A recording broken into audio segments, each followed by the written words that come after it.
Ang video na ito ay ang huling bahagi tungkol sa kwento ng isang lalaking nagtataglay ng matinding kapangyarihan.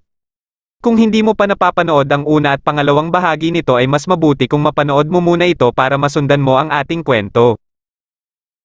Pagkahulog sa dagat ni Kyosuke ay narinig niya ang boses ng kanyang ama nang makita ang ibinigay nito sa kanya.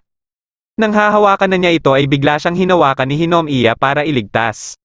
Nang makaahon na sila ay nagulat si Hinomiya nang magpakita dito si Tsubomi. Dinala ni Tsubomi si Kyosuke sa dati nilang villa at dito siya inisikaso ni Sakaki.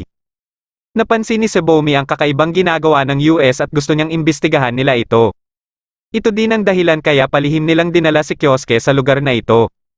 Nang magkausap na sila ni Kyosuke ay kaagad niyang tinanong kung may alam si Kyosuke kung bakit ganun na lang kalala ang ginawang kilos ng USEI. Naalala ni Kyosuke ang boses na narinig niya at may naisip kaagad siyang tao kung sino ito ngunit hindi niya ito sinabi kay Tsubomi. Sa tulong ni Kashiwagi at ng tatlong chika babes ay natanggal nila ang chip na ibinao ng USEI kay Hinomiya para sa komunikasyon nito sa USEI at para na din matrack siya kaagad. Tinanong ni Hinomiya ang kinaroroonan ni Kyosuke ngunit hindi ito sinagot ni Kashiwagi. Dito na inatake ni Shiho si Kashiwagi para malaman nila ang kinaroroonan ni Kyosuke at katapos ay pinatulog muna nila si Kashiwagi. Dahil pupuntahan nila si Kyosuke ay nakiusap din si Hinomiya na isama siya dito. Matapos marinig ni Kaoru ang dahilan ni Hinomiya ay pumayag siya na isama ito. Nakagawa naman ng paraan sila Magi para malaman ang sitwasyon ni Yugiri. Nalaman din nila mula kay Momotaro na isang espiya ng USEI si Hinomiya. Sinabi ni Magi na ililigtas nila si Yugiri at nararamdaman din niya na buhay pa si Kyosuke. Pagkadating nila Hinomiya sa kinaroroonan nila Kyosuke ay kaagad na nag-usap sila Kyosuke at Hinomiya at tinanong ni Kyosuke ang lahat na nalalaman ni Hinomiya sa taong narinig nila habang nasa catastrophe sila. Ayon kay Hinomiya na nagkausap na sila ng taong ito ng isang beses nung inaalok pa lang siyang sumali sa USEI. Dahil sa mga detalye na nabigay ni Hinomiya ay mas lumakas pa ang kutob ni Kyosuke na si Eiji ito at ikinagulat din ito ni Tsubomi. Sa sobrang galit ni Kyosuke ay bigla na lang itong nawalan ng malay. Pagkadating ni Minamoto sa villa ay dito na din sinabi ni Sakaki ang nalalapit na kamatayan ni Kyosuke. Ayon kay Sakaki na may paraan siyang naiisip para maligtas si Kyosuke ngunit hindi pa ito sigurado. Nalaman naman ni Hinomiya ang kalagayan ni Kyosuke mula kay Tsubomi. Naniniwala si Tsubomi na kaya muling nabuhay si Kyosuke matapos itong patayin ni Eiji ay dahil sa pagnanais nitong maghiganti sa mga normal na nagtraidor sa kanila. Naikwento ni Tsubomi ang araw na inisa-isa silang iligpit ng Imperial Army.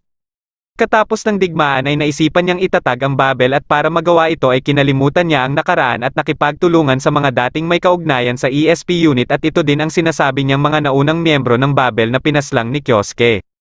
Nang magising si Kyosuke ay nakita niya sa tabi niya si Kaoru na kinukuhaan ng duho para isalin sa kanya. Ayon kay Kaoru na ililigtas umano nila ang Pandra at gusto niya sana na itigil na ni Kyosuke ang ginagawa nito dahil kung magtutulungan sila ay naniniwala siya na magagawa nila ang hinaharap na gusto nilang lahat na makita. Kinagabihan ay naghanda si Kyosuke at kaagad na umalis ng villa. Habang naglalakad-lakad si Hinomiya sa kagubatan at nag-iisip-isip ay may bigla siyang naramdaman. Kaagad ding nalaman nila Minamoto ang pag-alis ni Kyosuke at nagtulong-tulong sila na hanapin ito. Nakita ni Hinomiya si Kaoru na pinipigilan si Kyosuke. Ayon kay Kyosuke ay kailangan niyang puntahan si Eiji kahit na anong mangyari. Kahit na anong sabihin ni Kaoru ay hindi pa din niya napigilan si Kyosuke kaya napaiyak na lang siya. Nakiusap si Minamoto kay Hinomiya na habulin si Kyosuke at samahan na lang ito sa pupuntahan nito. Nang maabutan ni Hinomiya si Kyosuke ay ibinalik nito sa kanya ang limiter at nagpasya na din si Kyosuke na sumakay. Nakikita naman ni Eiji ang hinaharap mula sa Ihachigo na makakasama ni Kyosuke si Kaoru sa mga plano nito. Kasama din nila sa pasilidad na ito si Yugiri na inuumpisahan na nilang pag-eksperimentohan. Pagka-uwi ng dating amo ni Hinomiya sa tinutuluyan nito ay nandito na si Kyosuke na naghihintay sa kanya. Nasa likod naman niya si Hinomiya kaya napasabi na lang siya na may dalawang multo siyang nakikita. Bigla niyang inagaw ang baril ni Hinomiya at sinubukan na magpakamatay ngunit napigilan ito ni Kyosuke. Wala na siyang nagawa kundi isama sila Kyosuke sa kinaroroonan ni Yugiri at Eiji. Base sa nakalap na impormasyon nila Minamoto ay napag-alaman nilang isang Hapon ang nakipagtulungan sa US pagdating sa mga polisiya na may kinalaman sa mga espers.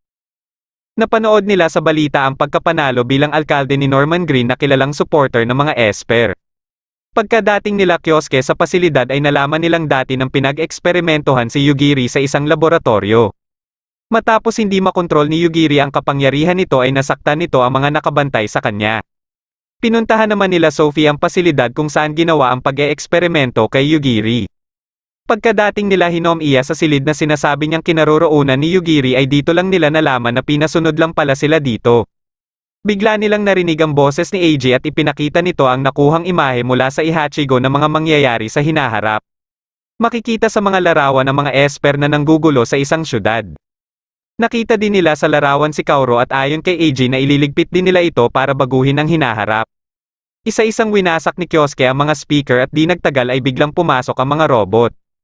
Hinawakan ng amo ni Hinomiya si Kyosuke kaya kaagad na sinira ni Hinomiya ang mga ECM para hindi nito malimitahan ang kapangyarihan ni Kyosuke dahilan para ang dating amo lang ni Hinomiya ang matamaan ng mga robot. Nagawa nilang makalabas ng silid at patuloy silang hinahabol ng mga robot. Pagkadating nila sa isang malawak na silid ay mas dumami pa ang mga robot at may kasama ng mga tao. Binigyan ni Kyosuke si Hinomiya ng sandata para labanan ang mga robot. Dahil sa kalagayan ni Kyosuke ay bigla na naman itong nanghina kaya dali-dali silang pumasok sa elevator para makapagtago. Mula sa hawakan ng elevator ay tinanggal ito ni Kyosuke para gawing espada. Pagkadating nila sa sunod na palapag ay inaabangan na din sila dito ng maraming robot. Mabilis naman itong inatake ni Hinomiya pati na din ang mga dumating na tao at si Kyosuke na ang umatake sa dalawang robot na nakalusot kay Hinomiya. Nakarating sila sa isa pang malawak na silid at kaagad na sinira ni Hinomiya ang mga ECM dito. Ngunit biglang na-activate ang anti-teleportation shaft para hindi sila makatakas. Nilabanan ulit nila dito ang mga robot ngunit padami pa ng padami ang mga ito at dumating din dito ang mga kalaban na tao.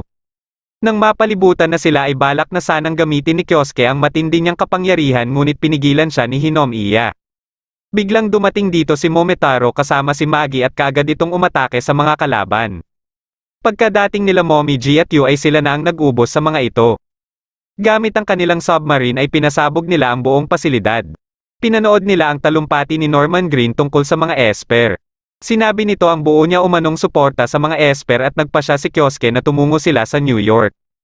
Habang nasa taas ng gusali si Yugiri ay nahanap naman ito ni Sebomi. Ginamit kaagad ni Yugiri ang kapangyarihan nito para makagawa ng clone ni Sebomi at inatake nito si Sebomi. Nakalaban din ni Magi ang isa pang clone ni Yugiri at gayon din si Momiji. Naramdaman naman ni Momotaro ang nangyari kay Momiji kaya pupuntahan na sana ito ni Kyosuke nang bigla niyang narinig ang boses ni Yu at sinabi nito na siya na ang pupunta. Nakita kaagad ito ni Yu na patawid sa pedestrian at dito na niya ito hinarap. Habang naglalakad si Hinomiya ay naramdaman niyang nakasalubong niya si Yugiri kaya binalikan niya ito. Bago magsimula ang inaugurasyon ni Norman Green ay kinausap ni Eiji ang mataas na opisyal para bantayan ang pagdating nila Kyosuke.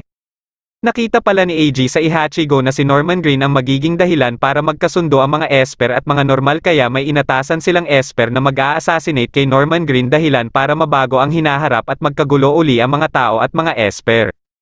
Ito din ang dahilan para matanggal sa hinaharap ang Queen of Catastrophe na si Kaoru. Nakita nila Minamoto at Sakaki si Yugiri at ilang sandali lang ay dumating din dito si Hinomiya at nakita niya ang Lucky Charm na nalaglag ni Yugiri. Papasok na sana siya nang pinigilan siya ng mga bantay dito dahil nakilala siya kaagad na miyembro ng Pandra. Dito na inatake nila Minamoto ang mga bantay at mabilis na pumasok si Hinomiya para pigilan si Yugiri. Pagkalabas ni Norman para sa talumpati nito ay kaagad na inilabas ni Yugiri ang kapangyarihan nito. Pagka-atake ni Yugiri kay Norman ay napigilan naman ito ni Hinomiya. Dito na umaksyon ang mataas na opisyal na kasabwat ni Eiji para sila na umano ang papatay kay Norman ngunit dumating naman sila Minamoto dito para pigilan sila. Matapos palibutan ni Yugiri ng kanyang kapangyarihan ang paligid ay nakontrol niya ang isip ng mga tao dito at paulit-ulit na pinagsisigawan ng mga ito na patayin ang mga esper. Dahil sa kapangyarihan ni Hinomiya ay hindi nito natatablan sila Minamoto at Sakaki habang nasa tabi lang sila ni Hinomiya. Dumating na dito si Kyosuke at nilapitan si Yugiri. Kaagad siyang inatake ni Yugiri at nasangga naman ito ni Kyosuke. Nakita ni Kyosuke na meron na palang ginawang clone niya si Yugiri. Mas pinalawak pa ni Yugiri ang sakop ng kanyang kapangyarihan para mas marami pang tao ang maapektuhan nito. Nag-umpisa ng nilabanan ni Kyosuke ang kanyang clone. Pagkawala nito ay isa-isa nang nagpakita ang mga kasamahan niya dati sa ESP unit. Inaatake siya ng mga ito dahil gusto din umano nilang mamatay na si Kyosuke. Narinig din niya ang boses ng kanyang ama na sinasabing dapat ay sumama na lang umano siya sa kanyang mga kasamahan sa kabilang buhay. Pilit na pinapakalma ni Kyosuke ang kanyang sarili dahil alam niyang isa lang itong ilusyon. Biglang nagpakita dito si Eiji at binaril ulit siya sa noo. Pagkabangon niya ay nakita naman niya ang batang siya na sinasabihan siyang isang halimaw. Dito na ginamit ni Kyosuke ang matindi niyang kapangyarihan dahilan para mawala na ang ilusyon at sila ni Yugiri na lang ang matira. Nagawa nila Hinomiya na makapasok ng City Hall at mabilis na umalis si Hinomiya para puntahan sila Kyosuke at Yugiri. Isa-isang pinakita ang mga alaala ni Yugiri simula nung pinag-eksperimentohan siya at magpalipat-lipat ng lugar hanggang sa makilala niya si Kyosuke. Dahil sa ginawa ni Kyosuke ay matagumpay niyang pinabalik ang matinong kaisipan ni Yugiri dahilan para mawala na din ang kapangyarihan ni Yugiri na nakapalibot sa lugar. Kaagad na tinanggal ni Kyosuke ang barcode sa batok ni Yugiri. Ilang sandali lang ay nagwala naman ang kapangyarihan ni Kyosuke na hindi na niya makontrol. Dahil umano ito sa matagal na paggamit ni Kyosuke sa kanyang matinding kapangyarihan. Inutusan niya si Hinomiya na isama si Yugiri at umalis sila kaagad sa lugar. Ngunit hindi ito sinunod ni Hinomiya at unti-unti siyang lumapit kay Kyosuke para iligtas ito at tumulong na din si Yugiri. Nang mahawakan na ni Hinomiya si Kyosuke ay ginamit nito kaagad ang kanyang kapangyarihan at ilang sandali lang ay matagumpay siyang napigilan ang nagwawalang kapangyarihan ni Kyosuke. Nagulat na lang si Kyosuke sa ginawa ni Hinomiya. Ilang araw makalipas habang nakaupo si Eiji sa isang plaza ay nilapitan siya ni Kyosuke. Gusto ni Eiji na paslangin na siya ni Kyosuke ngunit ayon kay Kyosuke ay hindi niya ito magagawa dahil hindi umano ito magugustuhan ng kanyang queen. Sa halip ay tinanggal na lang ni Kyosuke ang lahat na alaala ni Eiji at iniwan ito sa lugar. Nagpasya naman si Hinomiya na umalis at ipinaalam niya ito kina Magi. Pagkalabas niya ng gusali ay nakasalubong naman niya si Kyosuke. Sinabi niya kay Kyosuke na pakiramdam niya ay hindi siya kumpleto dahil parang hindi siya nabibilang sa mga esper at gayon din sa mga tao at gusto niyang mahanap ang kukumpleto sa kanyang pagkatao. Binalik niya ang limiter na binigay ni Kyosuke ngunit hindi ito tinanggap ni Kyosuke. Dito na nagtatapos ang ating kwento at sana'y nagustuhan mo ito. Salamat na din sa panunood at sa susunod ulit na kwento.